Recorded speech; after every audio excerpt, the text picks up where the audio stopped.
4/2025 சனிக்கிழமை மாலை 4:20 மணி அளவில் மகாபூர்ணாவதியானது சிறப்பாக நடைபெற்று அதனைத் தொடர்ந்து ராகுகேதுக்கு உலகிலே மிக உயரமான 12 உயர ராகு பகவானுக்கும் கேது பகவான் 200 லிட்டர் பாலிலேயும் 1 லிட்டர் தைலமே எங்கள் மற்ற திரவிய விஷயங்கள்லாம் நடைபெற்று 400 வடமாலை சாற்றப்பட்டு ராகு பகவானுக்கு தீபாராதனையானது நடைபெற உள்ளது.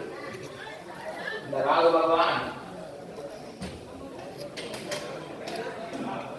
அதாவது மீன ராசியிலிருந்து கும்பராசிக்கு பிரவேசிக்கிறார். கும்பராசி அதுக்கப்புறம் தான் மீன ராசி வரும். இவங்க 2 பேரும் அபசமய கதாயமாக இந்த மேல்மலையை நிறைய பேர் சுற்றுவாங்க.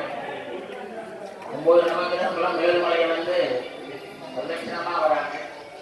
இந்த ராகு கேது இவங்க ஒட்டி அப்பிரதட்சணமாக வரக்கூடியவர்கள். அதான் அவங்க மீனராசிலிருந்து இந்த கும்பராசிக்கு கொண்டிருக்கிறார். அவருடைய அனுகிரகத்தினால இந்த ராகு பகவானுடைய தோஷங்கள் ஏன்னா உலகத்திலே ரொம்ப நாள் பிரயத்தியாவது 2 வருஷத்துக்கு ஒரு வாட்டி சனி பகவான் தான்.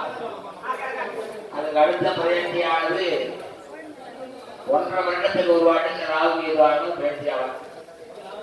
இந்த ராகு கேதுவானவர் சனி வந்ததாக குஜவத் கேதுவார்.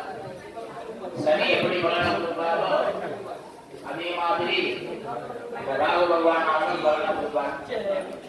இந்த ராகு பகவானுக்கு அண்ணாவின் பேச்சுகள் சிறப்பாக செய்து மகாதீபாராதனையாக உள்ளது. அதனை தொடர்ந்து கேது பகவானுக்கு